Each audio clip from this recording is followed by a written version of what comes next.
여러분, 우리는 매일 무언가에 사로잡혀 살아가고 있습니다. 어떤 분은 자녀 걱정에 사로잡혀 있고요. 어떤 분은 경제적인 불안에 사로잡혀 있고요. 어떤 분은 자신이 어떻게 보일까 하는 남들의 시선에 사로잡혀 있습니다. 직장에서의 평가와 관계에서의 갈등과 건강에 대한 두려움, 우리는 언제나 무언가에 사로잡혀 살고 있죠. 문제는 그런 것들에 사로잡혀 사는 동안에 우리 삶의 중심이 결국 하나로 모이는 것입니다. 바로 나라는 자아입니다. 내가 어떻게 보일까? 내가 얼마나 성공할 수 있을까? 내가 얼마나 사람들에게 인정받을까? 내가 어떤 평가를 받을까? 우리가 사로잡혀 있는 것들을 가만히 들여다보면 그 중심에는 언제나 나라는 존재가 있어요. 이것은 단순한 이기심의 문제가 아닙니다. 이것은 우리 존재 방식입니다. 하나님 없이 사는 인간의 기본 조건은 바로 이거예요. 자기가 삶의 중심이 되는 것이죠.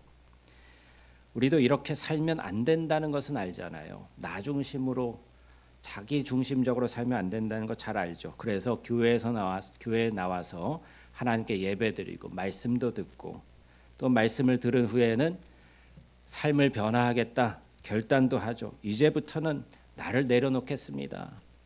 그런데 집에 돌아가면 그 결단이 계속해서 잘 붙들어집니까? 하루를 버티기가 힘든 거예요.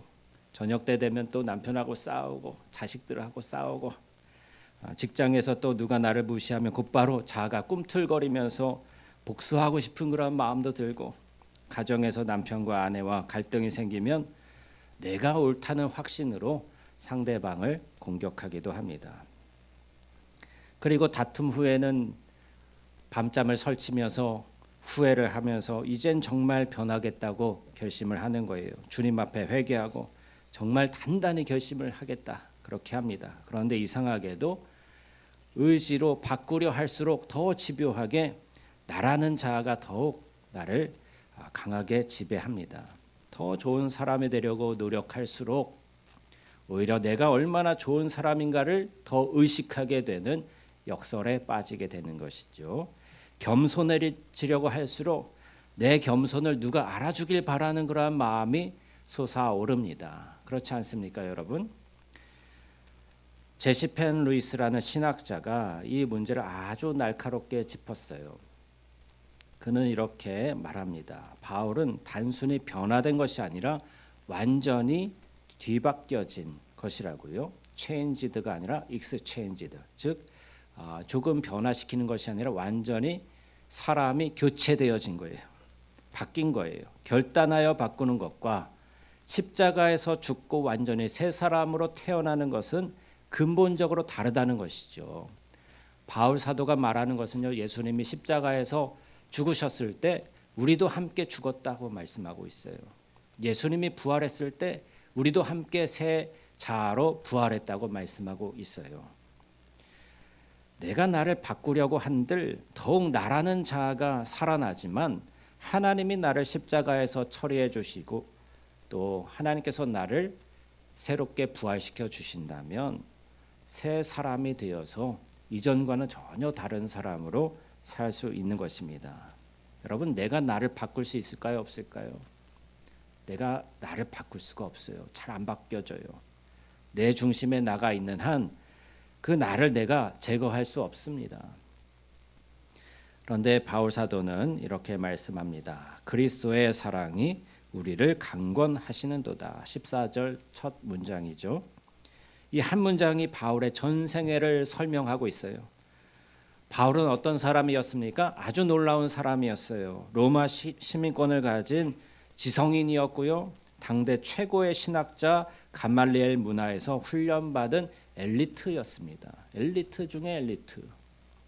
그 안에는 자신의 학문과 자신의 열심과 자신의 확신이 가득했습니다. 그는 스스로 의롭다고 믿었어요. 그리고 하나님을 위해서 예수 믿는 사람들을 잡아 감옥에 가두는 일을 앞장섰습니다. 그 안에는 나라는 자아가 가득했던 거예요.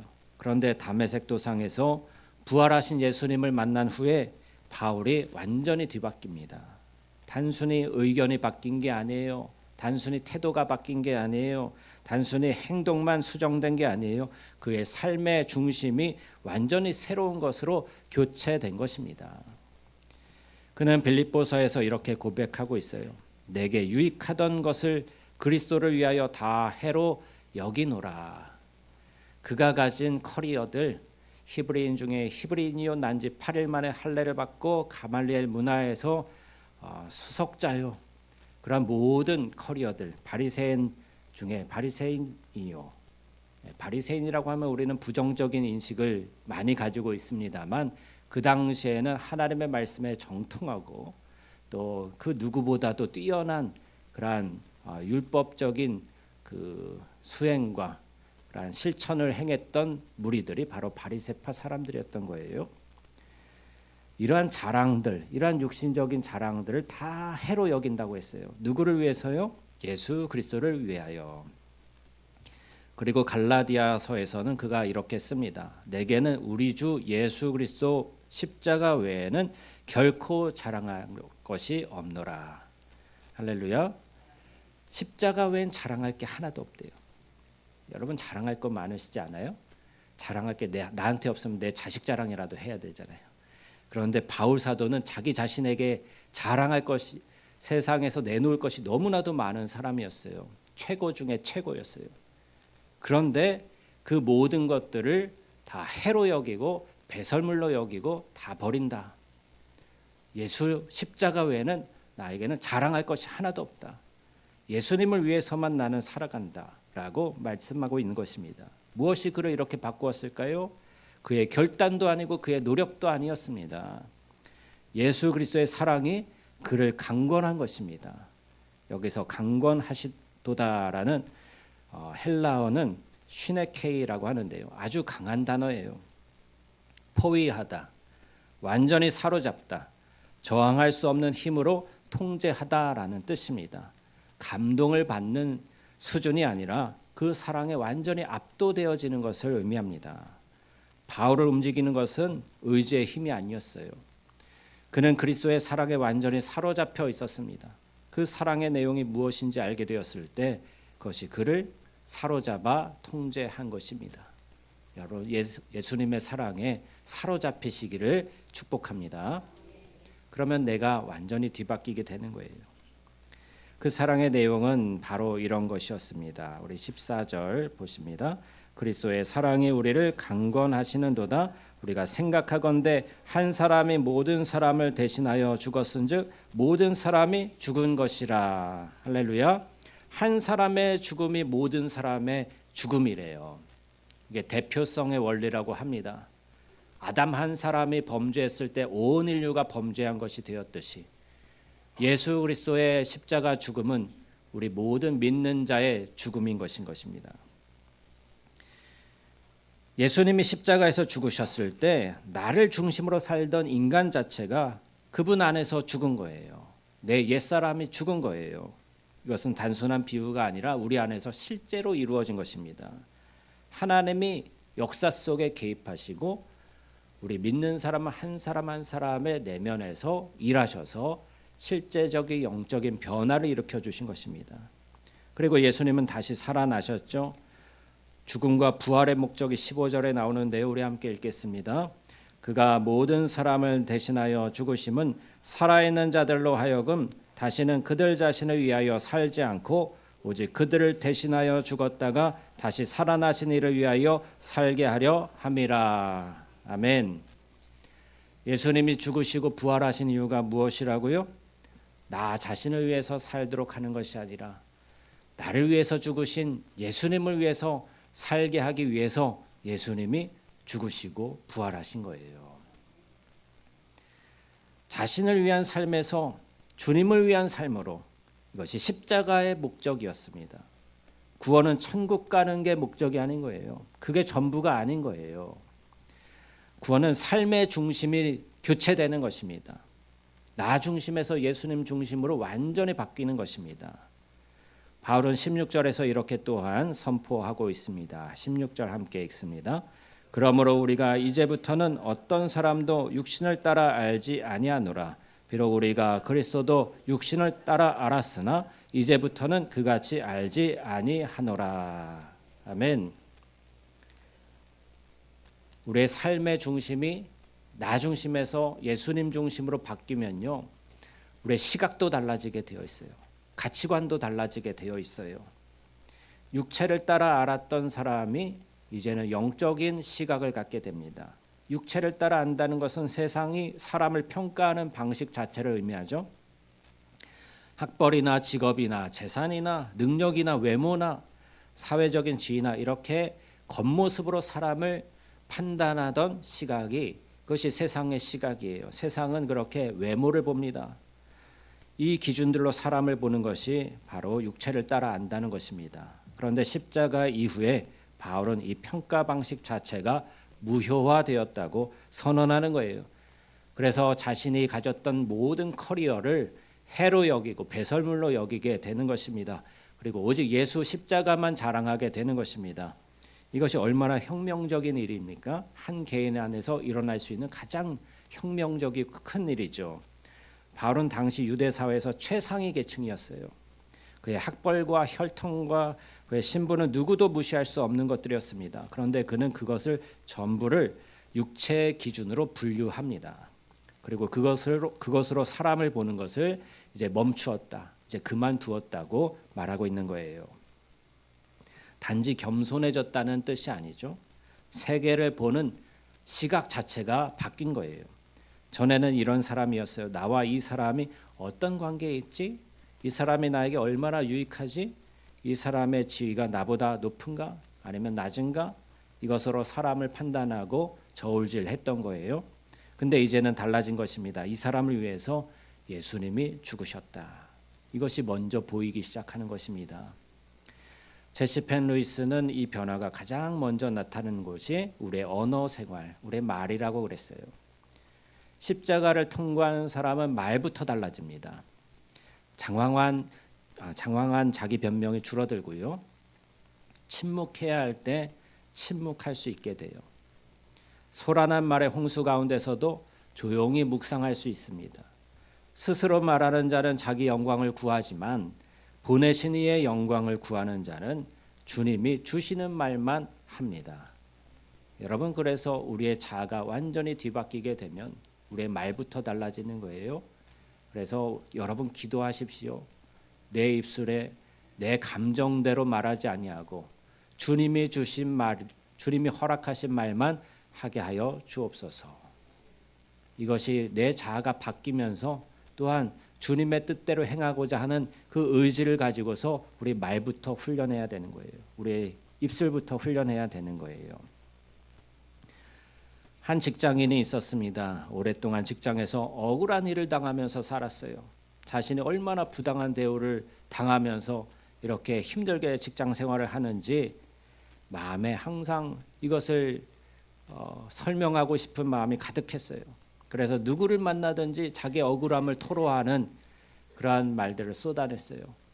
직장 동료와 술자리에서 자기 하소연을 하고 끝없이 계속해서 뱉어내는데 그 억울함이 사라지지 않고 점점 커집니다.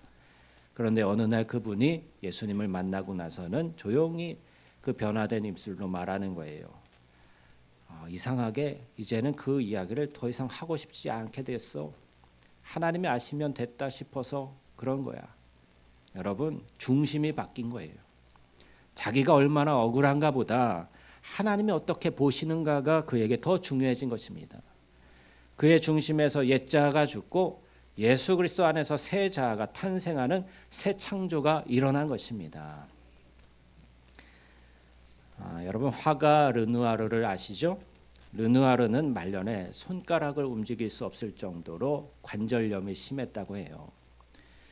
손마디가 굳어가고 붓을 질 수 없게 되니까 여러분, 이 그림을 그리는 사람은요, 군대 가는 것도 걱정을 하는 거예요. 저도 군대 갈 때 걱정했어요. 왜요? 군대 가면 삽질하잖아요. 막 총 들고 그래서 손마디가 굳어지고 막 이렇게 안 좋아질까 봐, 그러면 그림을 더 이상 잘 그릴 수 없을까 봐 걱정하잖아요. 갔다 오고 나서도 저는 삽질을 많이 안 해서 그런지 군대에서도 그림 그렸거든요.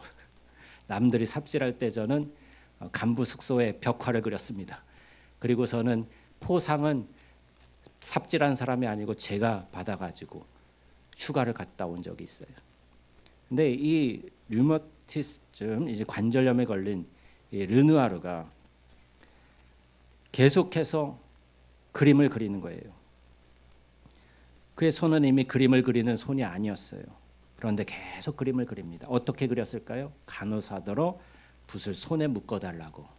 그래서 르누아르는 그 상태로 캔버스 앞에 앉습니다. 누군가 묻습니다. 그렇게까지 그려야 합니까?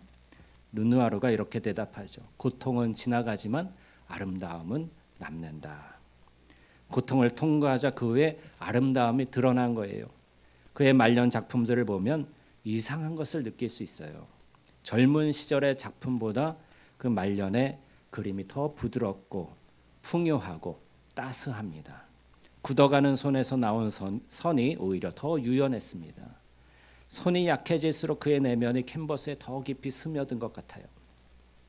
여러분 아파 보면 아시죠? 다른 사람의 고통을 담아낼 수 있는 우리의 그릇이 더 커진다는 것을 느끼게 됩니다. 르누아르의 내면의 그릇은 손가락 마디마다 느끼는 통증 속에서 그렇게 커진 것입니다. 굳어가는 손 대신 깊어진 내면으로 그림을 그린 것입니다. 겉으로 드러난 작품은 내면의 스토리가 맺은 열매였던 것입니다. 사람들은 르누아르의 그림에서 빛과 색채를 보지만 그 빛은 고통을 통과한 사람의 내면에서 흘러나온 빛이었던 거예요. 히브리서 기자는 우리 주님의 아름다움을 이렇게 표현했습니다. 주의 영광의 광채시요 그 본체의 형상이시라. 예수님이 아름다우신 것, 예수님이 풍성하신 것, 예수님이 그 그릇이 크신 것은 무엇 때문일까요? 바로 온 인류의 죄를 짊어지시고 십자가 고통을 감당하셨기 때문이 아니겠습니까? 빛은 그 안에 있는 것을 드러냅니다. 르누아르의 그림이 따뜻한 것은 그 안에 따뜻한 것이 있었기 때문이에요. 손에 붓을 묶어서 그린 사람, 그 그림 앞에 서면 한참을 머물게 돼요. 무엇 때문에 그렇게까지 그렸는지를 생각하면서요. 그리고 나는 무엇 때문에 살고 있는가를 묻게 되는 것입니다. 사랑하는 여러분, 오늘 말씀이 우리에게 이렇게 묻고 있습니다. 나는 지금 무엇에 사로잡혀 있는가? 걱정에 사로잡혀 계십니까? 인정 욕구에 사로잡혀 계십니까? 아니면 그리스도의 사랑에 사로잡혀 계십니까? 이것은 결단의 문제가 아닙니다. 이제부터 그리스도의 사랑에 사로잡혀 살겠습니다라고 결심한다고 되는 게 아니에요. 체인지드가 아니라 익스체인지드로 교체는 내가 하는 게 아니라 하나님께서 이루어 주시는 거예요. 그러면 우리가 할 수 있는 건 뭐가 있을까요? 바울처럼 예수 그리스도의 사랑을 깊이 깨닫는 것이죠. 한 사람이 모든 사람을 위해서 대신 죽으셨다는 것, 이 사실을 피상적으로 아는 게 아니라 이것이 나를 향한 것임을 알고 그 사랑에 압도되어지는 것입니다. 그 알미 우리를 강권하는 거예요. 하나님께 우리의 중심을 드리고 나의 자아를 완전히 사로잡아 주시기를 간구하시기 바랍니다. 그리고 하나님은 나의 옛자아를 십자가에 못 박아 처리해 주십니다. 어떻게 처리해 주실까요? 고통을 통해서 처리해 주시는 거예요. 고통이 없는 사람은, 고난이 없는 사람은 남의 고통을 이해하지 못해요. 그릇이 좁아요. 종지 그릇 같아요. 밴댕이 송알 같아요. 여러분 다른 사람을 이해하지 못하는 사람들에 대해서 그렇게 표현하시죠. 남자가 말이야 속이 밴댕이 송알 같아. 그런데요, 고난을 통과하게 되면 깊어지는 거예요.